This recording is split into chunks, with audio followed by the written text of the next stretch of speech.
Hello there, this is a bit of a special one. First I must apologise if it gets a bit windy because there's not a lot I can do about it.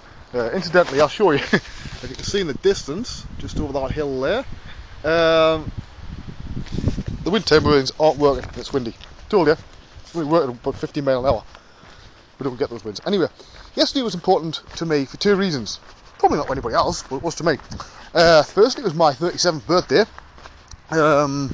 And actually, surprisingly, I wasn't depressed on my 37th birthday. It was quite nice, you know. Part of that, I was rushed around like an absolute idiot, but that's part of the course. So I'm officially an old fart now.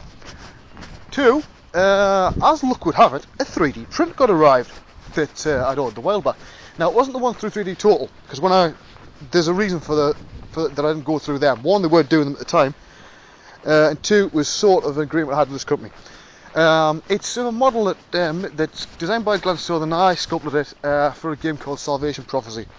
And I asked the guys when we're finished, I said, look, I really like this design, but I'd like to take it beyond where it needs to go in the game, to a much higher poly count and stuff like that. I said, look, do you mind? And I said, no, feel free, you know what I mean? So I did that, and I was really chuffed with it, but obviously I couldn't show it, right, to anybody, which was a bit of a bummer because it's probably my best work, right? And then a while back, I got an email from some of the guys at Kinnear Dewford. Now they do a lot of design stuff. They also do 3D printing, but the 3D printing they do is normally for the medical profession, for the engineering profession. They don't do organics. Now they were quite sort of curious to see exactly how far they could push the machines that they have for organic stuff. So I got them to fill me in on some stuff, and they said, look, like, we'll do you one for nothing. You know, obviously they want to try it out and stuff like that, and test the workflow, which is great for me because that means I've got probably the only 3D print in existence that's never costed me a penny or anybody else, which is going to piss some people off that don't like me, but tough, get over it. There's some sort of plus points to having some sort of a name in the industry. Sad but true. Right, so they sent it and got there yesterday, but what I'd had them to do is to fill me in on what the requirements were. So I now know how to get the best out of a 3D print. I'm going to pass some of this on. Now, a 3D print works by basically setting down a number of flat layers, horizontal layers. So the inclination of the model in the 3D program they use, right, so it's printed out in the jib, is very important because it prints in horizontal layers. So very flat surfaces, very vertical surfaces, absolutely spot on. Anything else depends on the angle that you've got. Now, 3D printing machines vary greatly in the thickness of these layers. The thinner the layers, the more detail you can get. These guys have got a pretty damn good machine. Now, I sent them 3 models over. This was the one they picked because it's basically a bit like a gorilla on all fours. So although there's curves in it, the curves are inclined horizontally or vertically. There's very few that are going at a 45-degree angle. The only place where it happens around that sort of type of angle is the back of the sort of trapezius head, the head, and just as it's going down the front. That's the only place you can see any stair stepping, but you've got to have it like sort of there, you know what I mean? They've done a very good job. I got them to send it to me, totally unfinished. I said, because basically where it's printed out is on these support struts.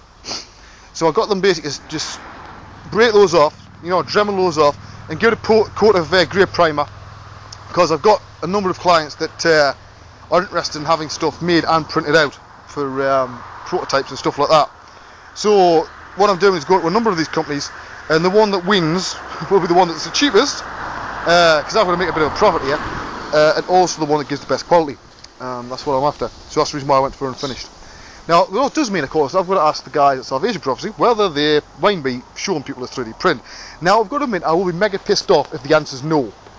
I can't get another free one done. That was a one-off, so I would suggest you not to try it. Feel free, but you're not going to get it for nothing. It's the only firm actually that has done something for nothing for me, so, you know, on 3D printing side of things. I'll try and show it in detail a bit more stuff as I'm going, you know, as I have time. It's a pretty groovy model. I might get another one done through the 3D Total guys, but of a bigger size. Now, what I'm going to do with this one is I'm not keeping it, and neither am I giving it to the Salvation Prophecy guys, because even though it costs nothing, it's mine, right? and nobody's getting it. What I'm actually doing is, it was my birthday yesterday, so I got it on my birthday and I've had a good look. I've taken some photographs and stuff this morning, some macro shots and stuff. It's actually going to be Dad. It's his birthday on Monday. He's, well, let's just say he's over 60, right? I know I'm safe saying this on here because he doesn't even know what YouTube is, and I've given it to him for his birthday. Now, he doesn't know that. So, because 3D prints can be made in two ways: either the solid resin, which is obviously more expensive because they use more resin up when they're building it up, or it's filled with a honeycomb with like a few millimeter thick shell, like skin around it, which is what I got done. Because it's lighter, it's not going to get thrown against a bloody wall. It's not a toy prototype in this case, and even if it was, you wouldn't be, you know, being nasty with it. You'd basically be taking it, you know, to check things over for problems. It's going to go in a nice cabinet in a private place at my mum and dad's, and I'm pretty chuffed about that. As I say, I'm going to have some more done. So from now on, whenever I get a decent sized contract in, I've actually had a word with Kat the other half, you know. I said, well, look, what I might do, you know, because I've got to run this past her, you know. I says, every time I'm doing a decent sized contract, is I'll put the money aside to get a 3D print done as well, of either what I'm doing for the project or something else that I want done. So the idea is maybe by the end of next year I'll have a shed load of these fucking 3D prints, right? And I can fill a shelf with them, you know. I've got to be careful because I can, but there you go. So I'm over the moon, as you can probably tell, that I've got, because it's a weird feeling to hold something in your hand that has only ever existed in your mind, only ever just digitally. All of a sudden, it's real. You can touch it. You can stand it on your wing tablet. You can take photographs of it. You can do whatever you want. So, I'm well short. Let's see what the time is. There's another of these companies that do this sort of stuff. So I would say when you're modelling for 3D print, my recommendation, for what it's worth, think about the idea of how it's going to be inclined the jib. You can also cut it into bits to get, because it's the thickness, right? They'll put it on the jib so that it's not as thick. Imagine you're making a jam sandwich, right? The more jam you put in, the thicker it's going to get. Now your model is the jam, okay? Now if you had to cut the jam up, say it with like a solid block of frozen jam, right? You could then glue this jam back together and dremel around the edges of the jam. Granted, that will be already messy, but I'm trying to use an analogy here. And stick it back together and nobody know the difference. By doing that, you would save on the height of the resin, and that's the stuff that costs the money, right? It takes the time. So by doing that, you can get some very big complex pieces, right? Challenge I do stuff like that. You know, they'll basically sort of hacksaw. They say so. A client comes to them, say Disney, somebody says, right, we want this, we want it, say 3 foot high, but maybe their machine only handles a maximum of 12 inches, right? They basically chop the model down into sections that fit along lines where it's not going to be too obvious when it's put back together, and then you sort out. Any company can do this. Keep simple, common sense. So avoid lots of 45-degree angles. Work out how it's going to be inclined in the jib. Make sure it's watertight. That's sort of a biggie. Whoa, what? You've got to make sure it's watertight. All one piece.